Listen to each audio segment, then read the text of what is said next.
Hello, and thank you for attending our presentation entitled Best Practices, Professional Standards, and Best Practices for Telemedicine. This webinar is designed for providers who want to set professional standards and best practices for telemedicine in their practice. I'm your presenter, Nardi, Vice President of Strategic Initiatives at MTBC. Video and audio works best through the web. If your video or audio is not working properly, the recorded presentation will be posted online after the webinar is completed. Please hold any questions until the presentation is completed.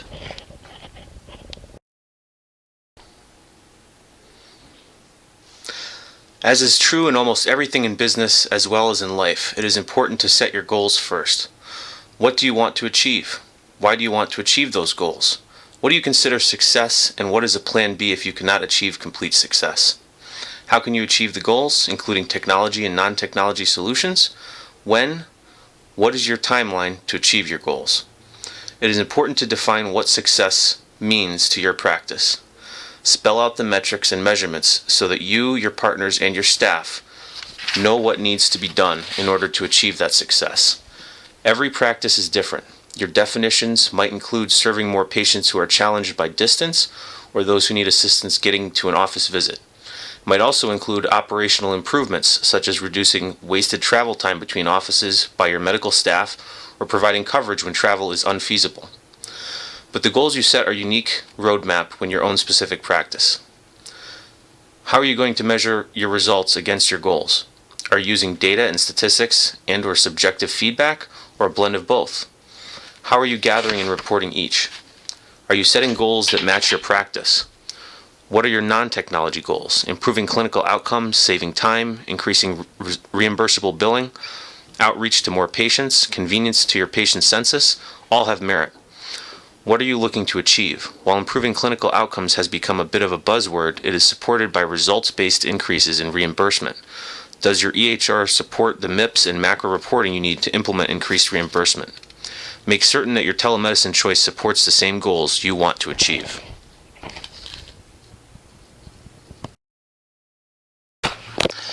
The medical profession and clinical standards organizations like NIH set standards for overall practice processes as well as each and every medical procedure, and telemedicine is no different. Your specific protocols should match your particular practice and support your goals.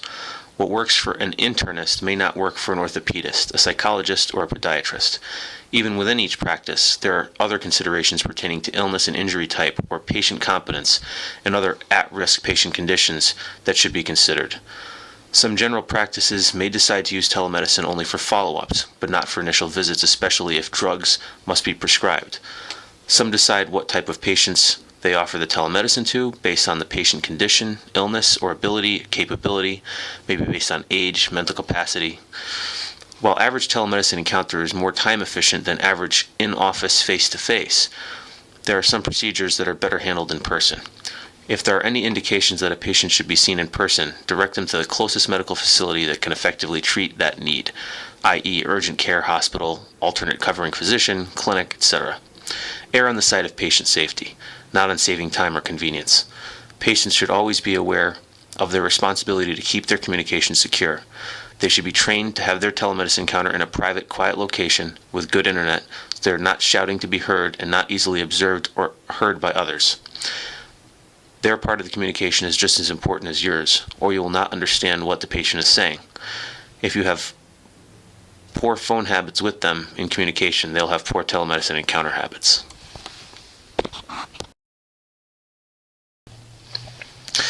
Some have said that particular patients, certain psychological conditions or addiction treatment, that they use telemedicine but in a different workflow than we originally expected.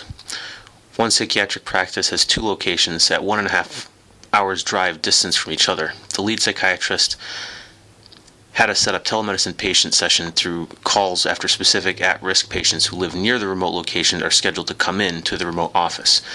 Patients are ushered by a nurse assistant to a quiet meeting room where the laptop is already set up. The nurse assistant and doctor establish the call session, then the nurse assistant leaves the patient in the room where the live telemedicine session is running. The doctor and patient have their encounter. When done, the nurse assistant shuts down and sets up for the next telemedicine patient. This saves the doctor the drive time he was previously wasting going back and forth for remote visits. But it also allows the at-risk patients to have nurse assistant greet and assess them in person which is lower cost, and have partially monitored encounter in the remote office. This could be extrapolated to serving remote, underserved patients in rural areas and rural clinics. The patients don't need to have a laptop or a smartphone because it would be set up on a remote clinic. Covers rural areas where patients may be poor or don't have their own phones or internet. Age is not a good guide of technical competence either. Technology can baffle the young and the elderly. But a similar twist on the workflow serves patients with Alzheimer's and dementia or other forms of conditions where the patient may have support locally but can't operate telemedicine technology themselves without support setting up the call. Some practices serve extremely rural and impoverished patients. While those patients typically won't have their own internet access or access to modern iOS and Android phones, they're often within proximity of a clinic that can be served by the previously described workflow. An area clinic or traveling nurse practitioner with cellular service and a tablet can establish a telemedicine session with the physician remotely to consult the patient. If you are thinking about a technology solution like telemedicine, it's important to include more technology-savvy staff and hire consultants to help with the selection and implementation phases of that technology. Select a vendor who provides good integration, training, and support, and consider them part of your implementation team. Include the team in the decisions and implementation. Consider including patients in feedback loop to assure that your needs are being addressed, and get their subjective feedback about the new solution. As we discussed in a prior webinar, selection and implementation of telemedicine into your practice takes planning and careful execution in order to achieve success. Include your team in the feedback loop when selecting your solution. If it's a technology solution, make certain that you also select the appropriate infrastructure to support your solution.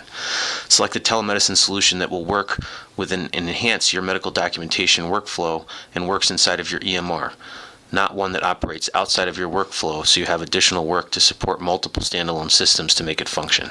Select a system that automates or supports your medical processes, automation of transcription, notes, voice-to-text, or automatic submission of billing for encounters are good examples. Interactive live video telemedicine requires good quality internet to have TV-like video with no or few issues, pixelation, or out-of-sync sound or video. It is worthwhile to do an IT infrastructure audit. Have an expert assure that you have internet, computer equipment, and internal infrastructure up to the standards to deliver exceptional quality video, calls, as well as audio for telemedicine. Make certain that your telemedicine vendor provides and includes support for the telemedicine help desk type issues, troubleshooting, problem resolution, online or phone support.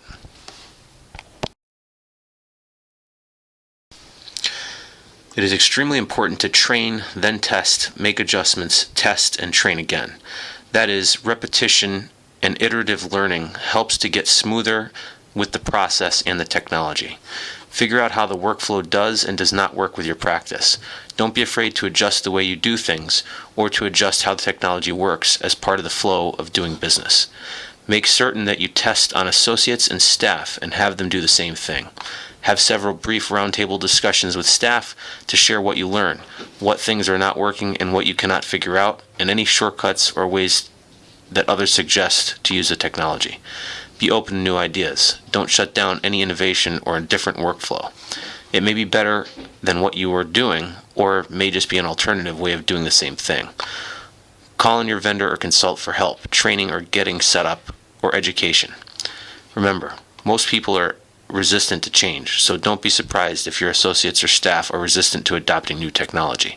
The same thing with patients. They may resist or feel uncomfortable using technology, so practice with people or have them run through online one-to-one trainings themselves.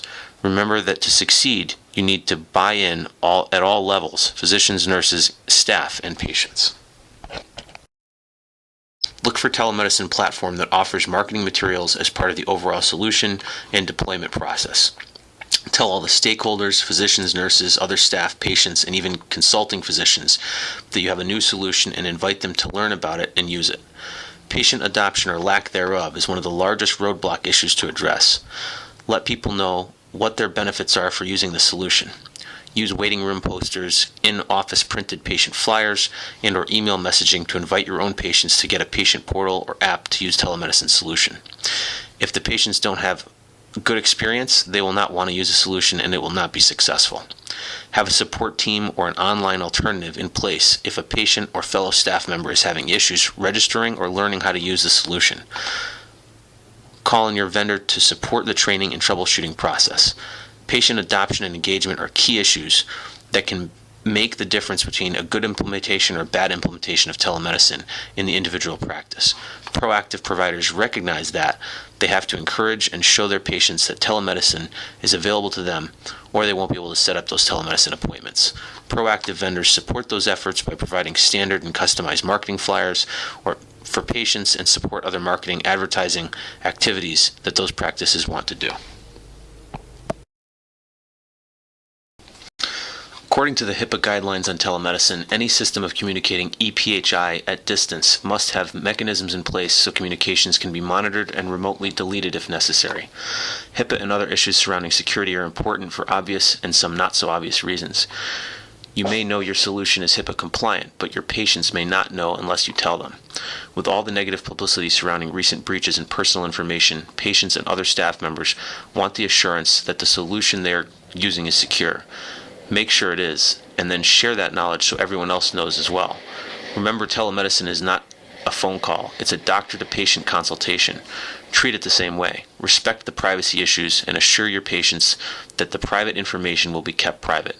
If the telemedicine solution stores any data, video, voice, or text, is that contained within your EMR or outside of it? And outside of it, is that also HIPAA secure?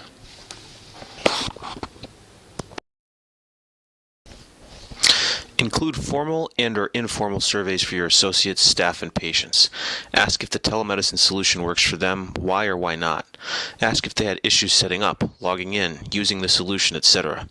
Ask if they liked using it. For staff and associates, ask if it enabled medical documentation, coding, and billing for the encounters or not. If so, why so? If not, why not? Share that feedback with your vendor. If there are issues with the registration, ramp-up training, functionality, or features, tell the vendor what you want. Ask what they will do to smooth out any friction in making the solution fit into the practice and provide more value. Measure your results against your original goals.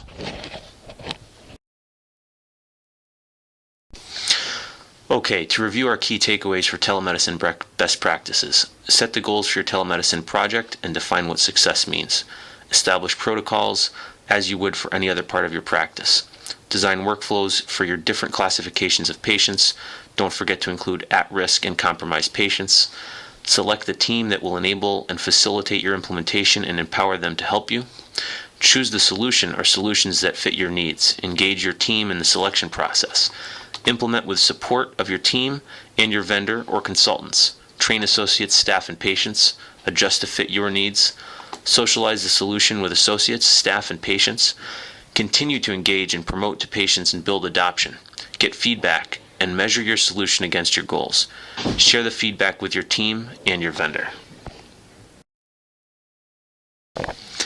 Thank you for attending our webinar. Any questions will be addressed individually after the webinar. Contact us if you have additional questions. For more information, go to www.talkmd.com.